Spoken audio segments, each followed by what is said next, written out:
राधे राधे। जब कीर्तन में उतर आए स्वयं श्री कृष्ण, हरे राम बाबा की अद्भुत प्रेम लीला।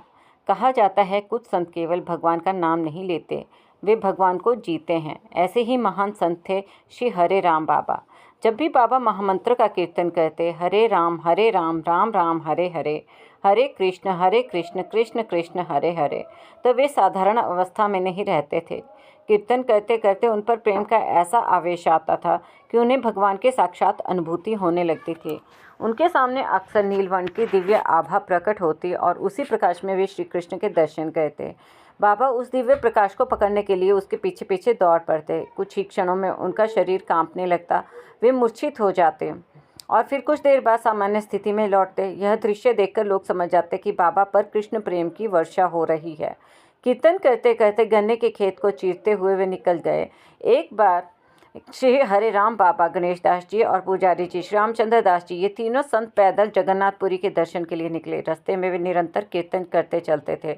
एक दिन कीर्तन करते करते बाबा पर ऐसा प्रेमावेश आया कि वे पास के घने गन्ने के खेत में दौड़ पड़े और लगभग 3 मील तक खेत को चीरते हुए आगे निकल गए। गन्ने की पत्तियों से उनका पूरा शरीर लहूलुहान हो गया और वे कई घंटों तक मूर्छित अवस्था में पड़े रहे।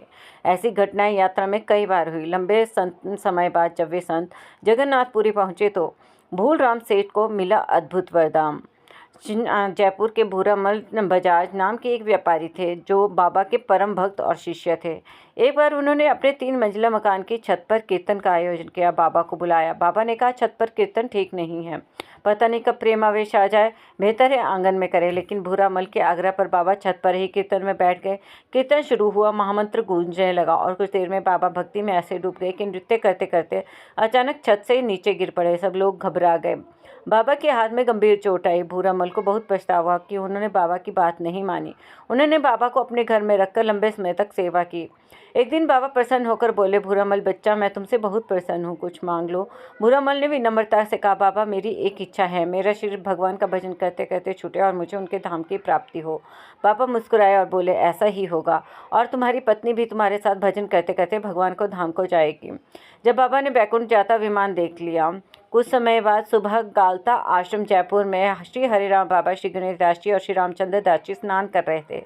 स्नान के बाद बाबा माला जप रहे थे। अचानक उठे और दोनों हाथ आकाश की ओर करके बोले, बहुत अच्छे भूरामल बच्चा, धाम को बधारो और ठाकुर जी की ओर को मेरी ओर से प्रणाम कहना। संतों ने आश्चर्य से पूछा, बाबा आप आकाश की ओर देखकर किससे बातें कर रहे हो? बाबा शांत स्वर में बोले, क्या तुमने नहीं देखा? भूरामल अपनी पत्नी के साथ दिव्य विमान पर बैठकर बैकुंठ को जा रहा है, उसी को आशीर्वाद दे रहा था। कुछ ही देर बाद भूरामल के घर से एक सेवक आया और उसने बताया, अभी थोड़ी देर पहले भूरामल सेठ और उनकी पत्नी का शरीर भजन करते करते छूट गया। उस क्षण सबको समझ आ गया कि सच्चे संत का वचन कभी खाली नहीं जाता। भक्ति का रहस्य यही है, जब नाम सच्चे प्रेम से लिया जाए तो भगवान केवल सुनते नहीं, स्वयं प्रकट हो जाते हैं। राधे राधे।